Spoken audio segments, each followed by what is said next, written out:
Folks, you were Tacitus today, your pushback channel. Thank you for joining this audio live stream. In this essay, I'd like to talk about the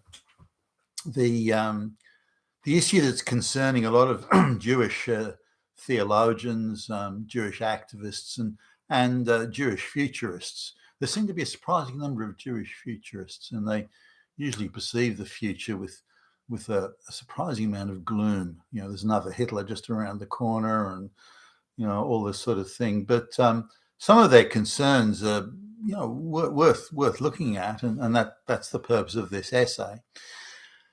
Now, amongst younger Jews that are sort of marrying for the first time, so we're talking sort of early 30s and below, the number of Jews that are marrying Gentiles, so marrying outside of the Jewish diaspora or Jewish genetic diaspora, the younger Jews that are marrying Gentiles has supposedly hit around 50%, and some are claiming that it's now exceeding 50%.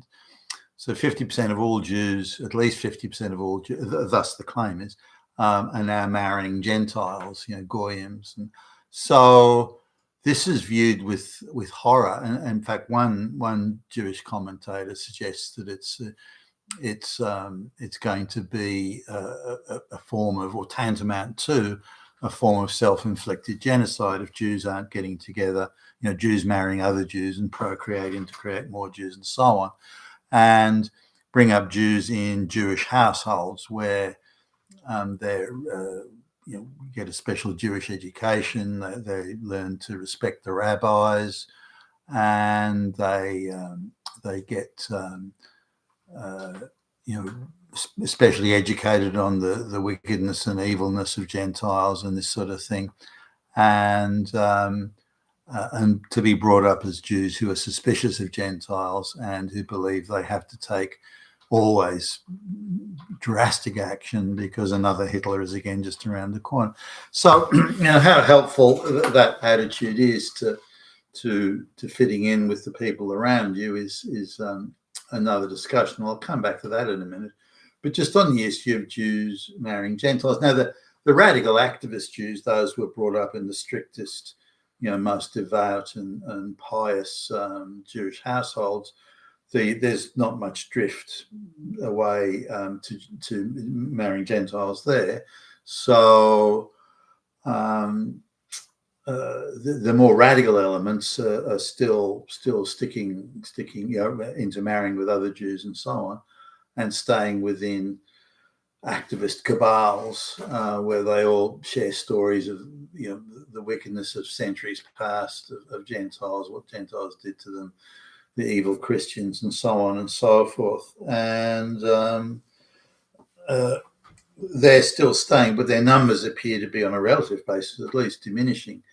Why is it that Jews, even in Israel, by the way, so a Jewish sort of ethno-state, why are even Jews in Israel choosing to leave Israel or marry, again, intermarry Gentiles?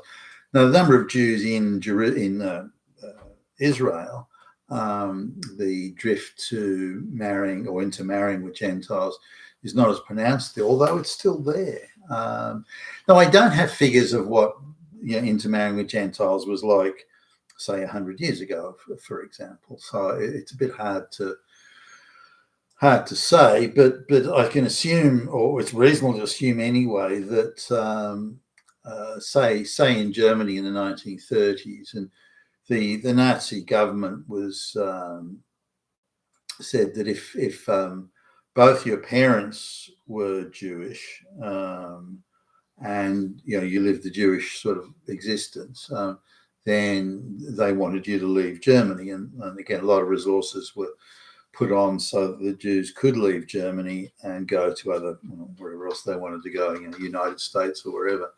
The trouble at the time was the Great Depression was on, and every country was clamping down hard on migration. It was only accepting the most qualified and credentialed applicants for immigration. So people like Einstein were all good to go, but the folks that worked in the corner Jewish delicatessen, they weren't doing so well. But if you look at the 400,000 Jews that supposedly lived in Germany at the time that the Nazi government came to power, then pretty much all of them had Jewish parents and Jewish grandparents. Now, the Nazis said if you don't have Jewish parents, you're pretty much all right. Both parents. Say you had, I don't know, your grandparents were Jewish, then they would view you as not being Jewish. Also, they were, a little bit flexible. They would give Jews honorary Gentile status if say they had Jewish parents, that they'd become Christian in the meantime. So there's a bit of leeway there, particularly if these people were, say, gifted, I don't know, scientists or engineers or something. So, what certainly from what I could tell, and from what information I'm able to glean, that most Jews were marrying each other and living the Jewish lifestyle in Jewish areas, but wanting to have access to all the benefits of living in a rich Gentile society. And this we can see all across Europe really at the time. Now, going back a little bit earlier, where say Jews were given the opportunity, well, look, we'll expel you, or you can become Christian. What do you want to do? Now, say the Jewish person had maybe a thriving business, for example, in, I don't know, Spain or wherever it was, then they might say, well, look, in the overall scheme of things, I'm not that devout or pious. I'm not living a super Jewish lifestyle, so I'll convert to Christianity, and my kids can marry Gentiles if they want to, other Christians if they want to.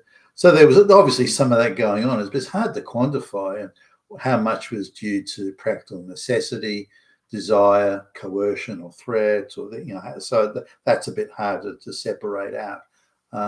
So given we don't know what the rate of attrition was, people leaving the Jewish lifestyle, we've got to assume that it was devout or pious to some extent, because if you're marrying only other Jews and doing the Jewish school thing and the synagogue, you'd have to be somewhat devout, wouldn't you, for that? So I don't know what the attrition rate was. I don't know if even numbers are available on that. I suppose they must be somewhere. I'm not prepared to put the amount of time in to do the deep dive on that one. Someone else can take up the slack there. But coming back to the material point, which is the amount of Jews that are abandoning Judaism, and the idea of going to Jewish schools and synagogues is just not on, and so they're marrying or intermarrying with Gentiles. And it doesn't mean necessarily they'd become Christians. They'd be more likely to lead, I would suspect, some sort of atheist type lifestyle, which is fine too. I mean, that's their decision. But if they're in a Christian society, such as in the West, or what's left of it, then one assumes that more or less, and as a de facto standard, they would be practicing general Christian principles, that he is without sin cast the first stone, the Good Samaritan, and and so on and so forth. So the chances are you would sort of be drawn into the wider Christian concept of existence and interaction, and wider sort of humanistic view of things than you would going in any other direction, I would assume. Now, what does this mean for the Jewish diaspora? Now, the Armageddon, this is all apocalyptic, and this is the end of the universe, and this is tantamount to a genocide, and it's a Holocaust, some very emotive language that the Jewish propagandists are particularly good at using. You don't, the baby wasn't taken away from the mother in Jewish propaganda descriptions. The screaming baby was ripped from the arms of the screaming mother by a swastika. They describe it that way. So the emotive and over-the-top language is more the Jewish message delivery system than any reality. But nonetheless, the facts are that if 50% of Jews and I would again assume the least devout, but 50% of Jews are marrying Gentiles. If you look at the prognostication and the future Jewish futurists, who again always tend to be rather gloomy about the future, another Hitler is only 5 minutes away, they would see that the Jewishness is going to be well, not eradicated necessarily, but will be reduced to a tiny rump of radical, and very devout and pious, theologians and their devout flunkies, which could be no more than a few million people worldwide, if that. And what will that mean for the practical realities of the day, such as will the state of Israel ever survive? If you have that smaller number of people, how could it survive? And the gloomy prognostications are that Israel won't survive.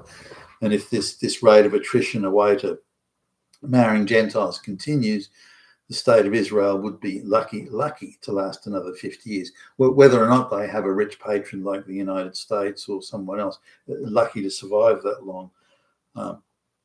Therefore, Jews would be unable to maintain their theological and their genetic and faith-based sort of diaspora, and it would effectively, in 100 years' time, it simply won't exist.